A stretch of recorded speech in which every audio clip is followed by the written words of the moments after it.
PETA and Andrew Cuomo are back doing what they do best. And now we're paying people to break the law, all while sending children to gay bars? Welcome to the Conservation Project. It's going to be a good one today. Stick around.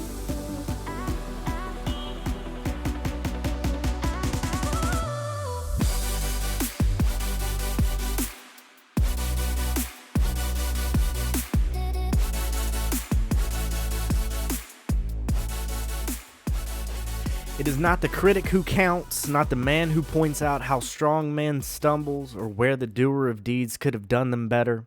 The credit belongs to the man who is actually in the arena, whose face is marred by dust and sweat and blood, who strives valiantly, who errs, who comes short again and again, because there is no effort without error and shortcoming. But who does actually strive to do the deeds, who knows great enthusiasms, the great devotions, who spends himself in a worthy cause, who at the best knows in the end the triumph of high achievement, and who at the worst, if he fails, at least fails while daring greatly, so that his place shall never be with those cold and timid souls, who neither know victory nor defeat. Theodore Roosevelt.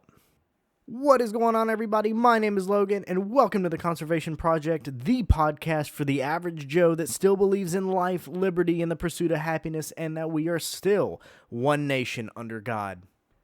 That was the man in the arena from the book Citizenship in a Republic, one of the most famous things that Theodore Roosevelt was ever quoted saying, and something that's always been a quote. I love it. I love it. And as you can already tell, if you've listened to this podcast before, this is a different start than what you're used to. And this is kind of the format I'm going to be testing out for a while. I figure it's early. We're kind of shifting into some new stuff. We're going to give things a shot. We're going to try some stuff. But with all that being said, here's why I wanted to start with the man in the arena. I am reading this from a website called agelessinvesting.com. I don't know anything about this website, but they did a breakdown of this, and I wanted to read this quote anyways, and I figured this new format would actually allow me and facilitate that and give me a greater time to actually do long quotes like this. But I'm reading from this, and I have to read this. The man in the arena knows that failure and victory are inseparable. If you begin with failure, you'll no longer fear it. You'll earn your victory and you'll remember your failures. Your humility will keep you from becoming the critic. You'll stumble, you'll get criticized, but you'll learn and you'll grow. Victory will come again. The critic begins by claiming victory. He or she won't learn from failure. The critic's quote-unquote victory comes from the failure of others. Criticizing someone else means that you've given up on yourself, but what life is that? Live your life. Be the man in the arena. The critics have already lost. There are no mistakes in life if you're out there trying every day. I believe that the man in the arena is a great quote and something to remind yourself to go back and read on and think about pretty frequently, especially in today's age. I feel like with the way things are, I know a lot of people that have been very overwhelmed with a lot of the stuff going on, and we're going to touch on that a little bit today, more so in the last topic. But I felt like today it was necessary to read that and have a quick breakdown on it. I'm not going to do that every time, but for these longer ones, I think it's worth it. I really do. But dwell on that. Go back and read that for yourself and look into its origins and just it's wonderful. The critic begins by claiming victory. He or she won't learn from failure. That's not us. That's not what the Conservation Project is about. Keep that in mind. But with all that being said, we're going to move on. We're going to actually get into the topics now. And I'm going to start a little lighthearted. Not completely lighthearted. But this one's funny to me. And this has actually been pretty popular today. So PETA is now calling on the MLB, the Major League Baseball, to replace, quote, bullpen with arm barn. I'm sorry, I can't I cannot read this without laughing. And the saddest part is that this is something that actually happened today. I don't know what went wrong, but I guess it shouldn't surprise me because, PETA's, they do what they can to get back in the limelight, but this is, whew. Okay, so I'm reading this from an article from the Daily Wire. As the World Series gets underway this week, People for the Ethical Treatment of Animals, PETA, today called on the MLB to retire the term bullpen and start using a more quote-unquote animal-friendly term. And you cannot make this up. I am reading this directly off of the tweet that PETA announced this with. And they changed their name on Twitter to Arm Barn. How do you read this without laughing? Do people take this seriously? Real question, do people actually do this? Anyways, PETA tweets, bullpen refers to the area of a bull's pen where bulls are held before they are slaughtered. It's a word with speciesist roots. Speciesist? Yeah, speciesist. Oh my lord. Okay. Speciesist roots, and we can do better than that. Switching to Arm Barn would be a home run for baseball fans, players, and animals. Let's liberate the language we use in baseball. PETA's pitch, replace bullpen with Arm Barn. Okay. I've been trying to decide how much time I actually want to spend on this. I haven't heard this in the news a lot today. I figured something like this, every time PETA does something stupid, they always get, for some reason, they always get into the news cycle. I have yet to figure that one out. But my favorite comment on this is somebody replied saying that Arm Barn is ableist language that is insensitive to people who have no arms. This kills me. And the thing is, I'm going to continue with this. The thing is, this is real. These people, PETA actually tweeted this, and they're standing by this. And that concerns me a lot, actually. I've talked about priorities a lot recently. But man, that is something else. And here's the crazy part. PETA Executive Vice President Tracy Ryman said this today. Words matter in baseball bullpens, devalue talented players, and mock the misery of sensitive animals. PETA encourages Major League Baseball coaches, announcers, players, and fans to change up their language and embrace the Arm Barn instead. And I emphasize change up because they emphasize change up. Tracy Ryman actually meant to emphasize change up as a baseball pun. And they wonder why they don't get taken seriously. At all. And, they've taken in a lot of animals and have been reported that since 1998, PETA has killed over 40,000 cats, dogs, and other animals in Virginia alone. But thank God we're using puns to change, how did they put it? Speciesist language? Speciesist roots? Okay. I'm going to leave it at that. I refuse to give this any more time. I really can't do it. I'm sorry. I'm going to move on to the next thing, and this should come as no shock and no surprise to anybody. Andrew Cuomo has now been charged as of today with quote-unquote sex crime in Albany, New York. So I'm going to be reading from Daily Wire. I'm going to be reading from New York Times, New York Post. All sorts of quotes are coming from this. And coming from Daily Wire, a misdemeanor criminal complaint today was filed against former New York Governor Andrew Cuomo in Albany City Court, charging Cuomo with quote-unquote a sex crime, the Class A misdemeanor of forcible touching. Now, I'm going to go ahead and preface this. I try to keep this very family-friendly. However, I am going to describe what actually took place here because it is actually important to discuss the latter half of this conversation. To actually get the details of what happened is legitimately important. It may make some people uncomfortable. You've been warned. I just wanted to put that out there. So, this Class A misdemeanor of forcible touching. The charge stems from New York Attorney General Letitia James investigating the complaints that the governor engaged in inappropriate behavior while in office. The final reports allege that Cuomo groped a staff member's breast at the governor's mansion in Albany last December. And specifically, I'm going to read this from New York Post. The complaint alleges that Cuomo, quote, did intentionally and for no legitimate purpose forcibly place his hand under the blouse of the victim and onto her intimate body part, specifically the victim's left breast, for the purpose of degrading and satisfying his sexual desire. That is a direct quote, by the way, of the actual complaint. Going on to say, the name of the alleged victim was redacted from the complaint, but the allegations line up with those made by former Cuomo aide Brittany Camiso. I believe that's how you pronounce her name.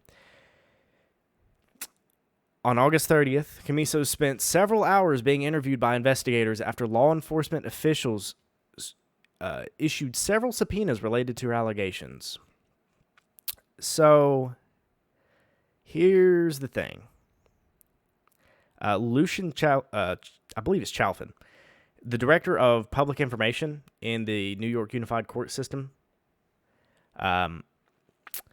said a misdemeanor complaint against former Governor Andrew Cuomo has been filed. As this is a sex crime, a redacted complaint will be available shortly, and it's unclear whether the former governor will be arrested, booked, and arraigned.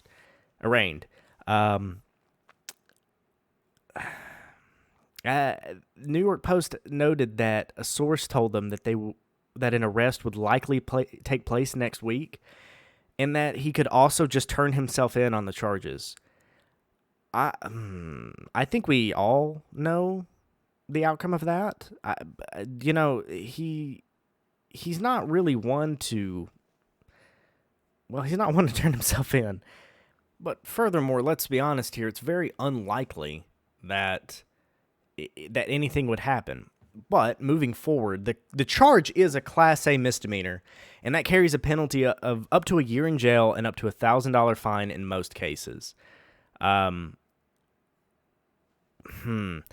here's what the Post says. New York Post. If convicted as charged, Cuomo would have to register as a sex offender, and a judge would decide on his likely risk of committing another sex crime.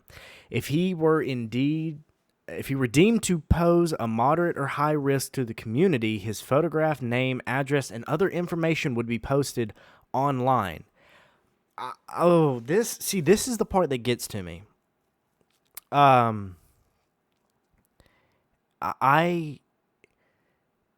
It would be unlikely that anything would happen because the dude has a history of this. I don't know if this is like a final straw and something's actually going to happen and he will have to register. I'm sorry, I just don't have any faith in the justice system up there. I don't have any faith they'll follow through with any of this. I mean, I love that this article says for Cuomo, registering as a sex offender would likely complicate any further political campaigns. This is like something out of Parks and Rec. For those of you that have seen the show, you know what I'm talking about. Registering as a sex offender would likely complicate any further political campaigns. Yeah, you think. I mean, shocker. But the fact that we're saying would likely and not would, or would eradicate any further political campaigns, the fact that all of this has gone on and all the things that he has been charged for and things that have been proven, yada, yada, yada, yada, that we're just now to the point of saying if he were deemed to pose a moderate or high risk to the community, what is he now? What was he then? How are we not to that point? And the thing is, you know, he has he has denied stuff, saying that this was a politically motivated hit job. The bottom line is the man can't take any responsibility for himself. I don't think he has been able to take any responsibility for himself in quite some time. And I think all the stuff that happened with the elderly in New York and all this good stuff that's happened, I really do think that there comes a time when the people are going to have to put a foot down and demand some sort of actual justice from this. Because, yes, I realize what I'm saying. I understand he has resigned. That really is not the point. That was a good first step. The bottom line is the man has done things in which he should be charged for. If I do any of the things that he has been accused of, I would be put in a highly suspect position. People would want to see my head on a pike. And why is it that this is okay when an extremely corrupt New York politician can openly do these things, and he's the only person to have actually resigned? I don't feel like, I'm not calling for the man's arrest or death or anything like that. That's not my place, but as the people, we should demand a certain level of accountability, not just of ourselves, but of our leaders. And I deign to call him a leader, but he has been in a leadership position. And again, demanding accountability is not something that you should be ashamed of. It's something that the person that is being accused should be ashamed of, that you would willingly put yourself in that position. It is quite pathetic that Cuomo is back on this again. I don't understand how we are at the point where Manhattan, Nassau, Westchester, and Oswego have undertaken their own investigations into Cuomo-related incidents within their jurisdiction, according to the Post, and more charges could be forthcoming. How are we just now at this part? This man has clearly posed a threat, and a redacted name on a complaint is what's sparking this all over again. The people of New York should demand more. They deserve more. I'll leave it at that. I don't understand how we're here. Anyways, as you heard in the intro, we're paying people to break the law. I mean, okay. So the Biden administration is currently in talks to offer up to $450,000 to every illegal border crosser. Okay. So we're really at that point. Democrat President Joe Biden's administration is reportedly in talks to offer approximately $450,000 to every illegal alien that was separated from their family at the border under the previous administration's zero-tolerance policy in 2018. The Wall Street Journal reported the U.S. Departments of Justice, Homeland Security, and Health and Human Services are considering payments that could amount to close to $1 million a family, though the final numbers could shift. Most families that crossed the border illegally from Mexico to seek asylum in the U.S. included one parent and one child. The report said that many families would likely get smaller payouts depending on their circumstances, and that the total payout could be more than $1 billion. The move comes as the Biden administration works to resolve nearly 1,000 lawsuits that have so far been filed by families, and the ACLU, the American Civil Liberties Union, claims that there are several thousand individuals that were separated under the policy. Now, this report goes on to say, and I'm reading from this report, the discussions have been at times contentious. They've taken place over the past few months among a group of dozens of private lawyers representing the families and government lawyers. Some government lawyers have viewed the payouts as excessive for people who had violated the law by crossing the border, the people said. One government lawyer threatened to remove his name from the case out of disagreement with the potential settlement offer. Former acting DHS Secretary Chad Wolf slammed the move, saying that there were no limits to what the Biden administration would do in the terms of implementing policy that was damaging to border security and immigration, and that this latest move may be at the top of the list. Brother, okay, yeah. I wouldn't put that too far off. This is the kind of thing that's destroying the integrity of our borders. I fully back what Chad Wolf said.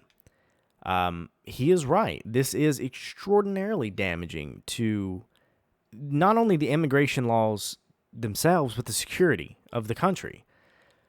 You've seen it recently that it is not required for immigrants from the southern border to get vaccinated. But I personally know people that are losing their jobs over the vaccine. Now, tell me how that makes sense. And now we're taking these same people that are exempt from this vaccine mandate, and we're giving them $500,000 up to $1 million in a $1 billion buyout. A $1 billion policy.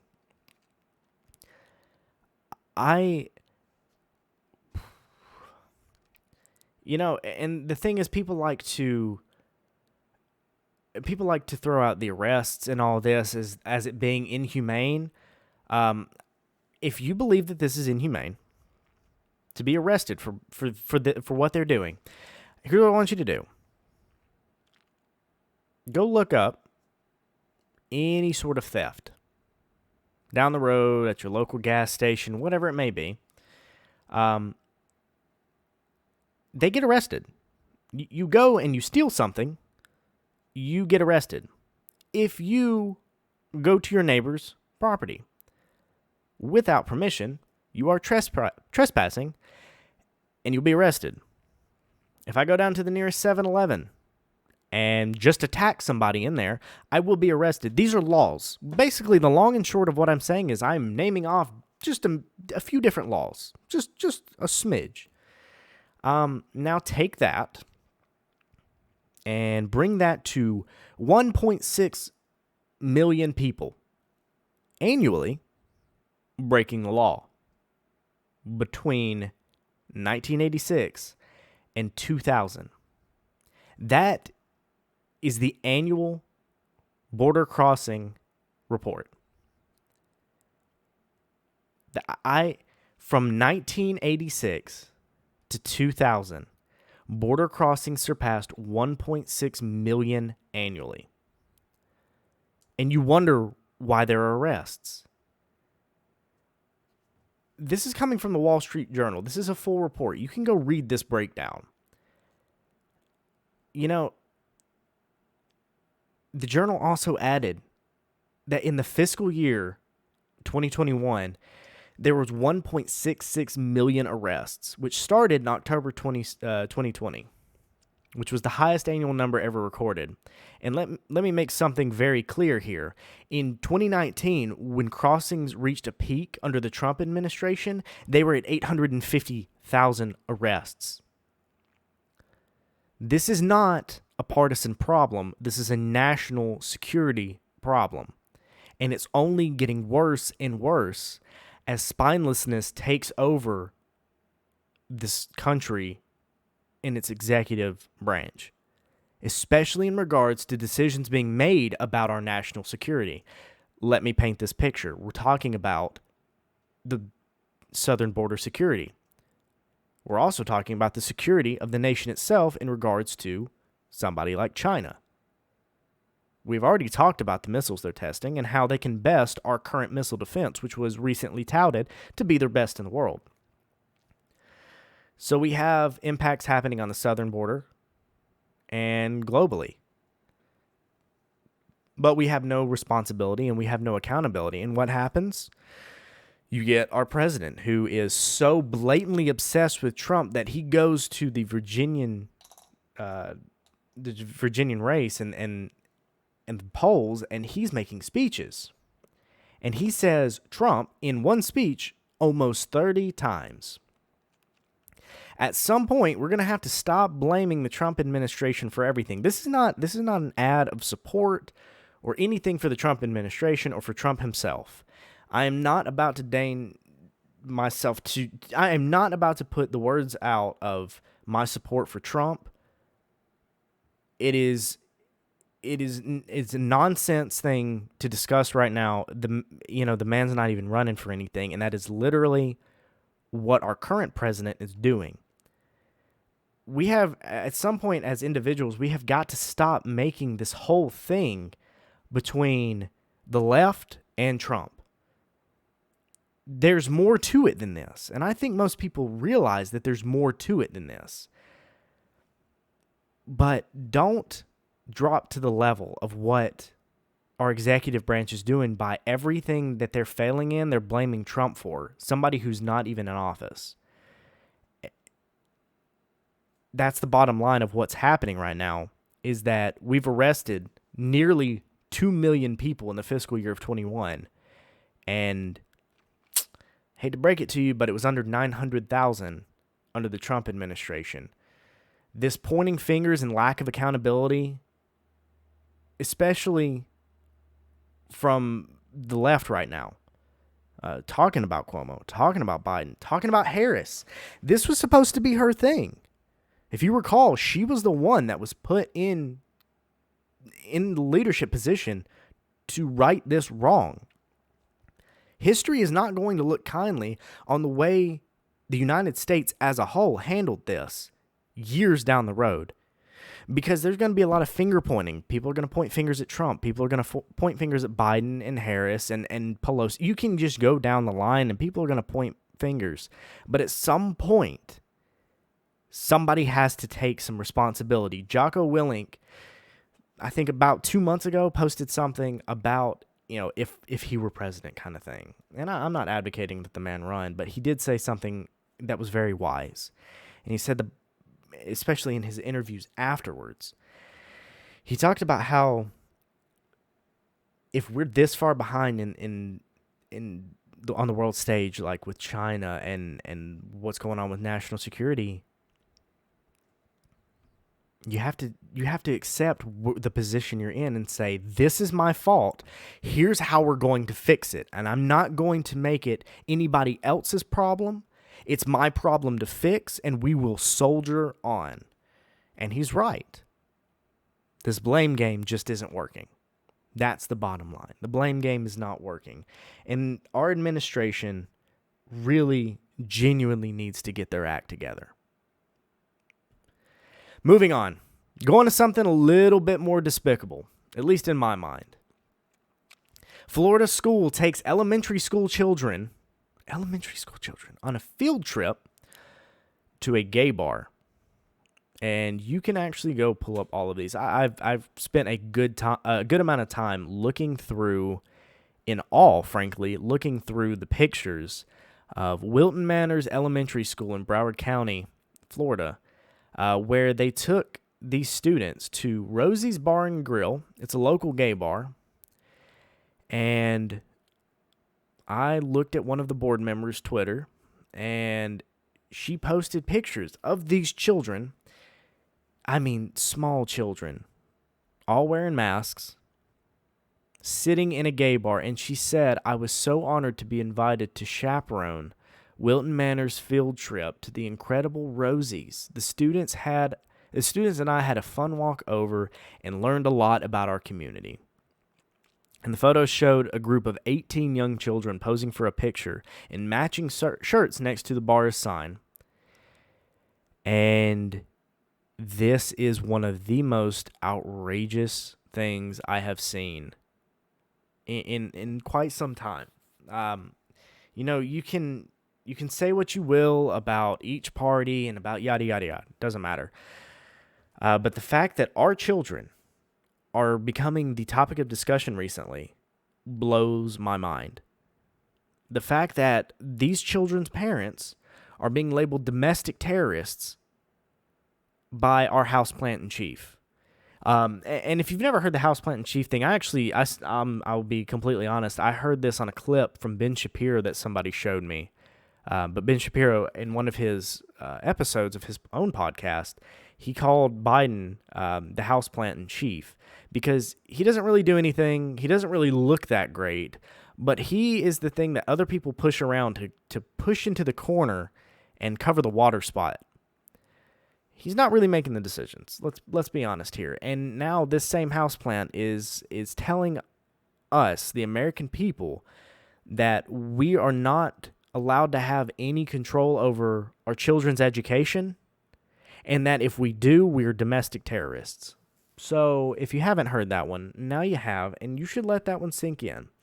And if that doesn't get you thinking, and if that doesn't spark a little bit of outrage, maybe you should rethink the priorities.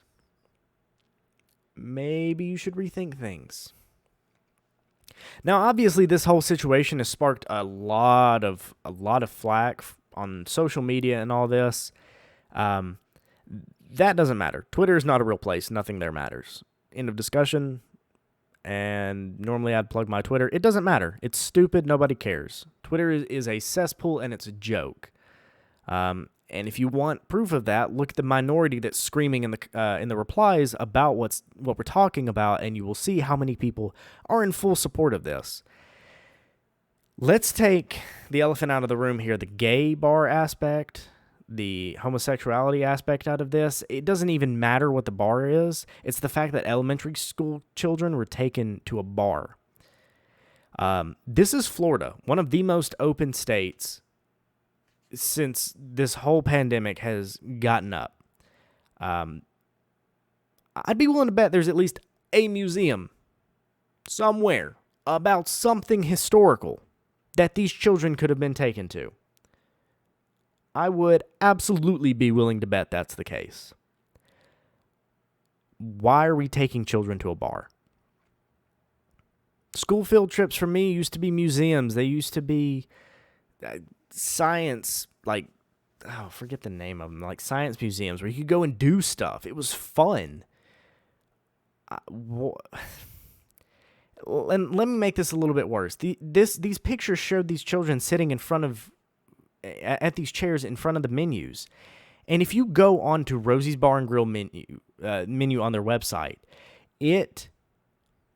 oh my Lord, you can see items and dishes like Helena bun, Hellena bun, two separate words. And it is described as with, quote, smack my cheeks and make 'em rosy sauce. Willie cheesesteak, young ranch hand, Georgia blue. I'm sorry, we are all on the same page that this is terrible for a young child to be sitting here looking at this stuff. I don't care whether it's a gay bar or not. I don't even remotely care. But that is a very crass thing that people need to be up in arms about this. Why are people not up in arms about this? Why is there such a silent minority on this? You brought children to a bar. You fully supported it. In the midst of backlash, you still supported it. These children sat near menus with these horrible, rancid things. You could see people in scandalous clothing. You could see the aesthetics of the place itself. For crying out loud, their website literally states, Rosie's Bar and Grill has been a tropical oasis in the middle of Island City, Wilton Manors, since 2006, offering amazing food and refreshing drinks and sassy fun. Whether you come for lunch or dinner, for Sunday fun day brunch, or just for a few drinks, whether you're LGBTQ+ or an ally, whether you are local or visiting, whether you come with a group or venture out solo, you will have a memorable experience with the most talented crew in South Florida. Good Lord, that is a long description. All to say that we're a fun gay bar. I mean, that's literally it. Now, if I'm taking my entire emotion out of this, which I think is wise to do, taking yourself and your emotion out of a situation, especially if it brings up a lot of emotions for you, taking all of that away, I want to ask this one simple question. And then you, as the average Joe, decide what you would do about it. If you are listening to this and you are part of the Broward County school system, that's for you.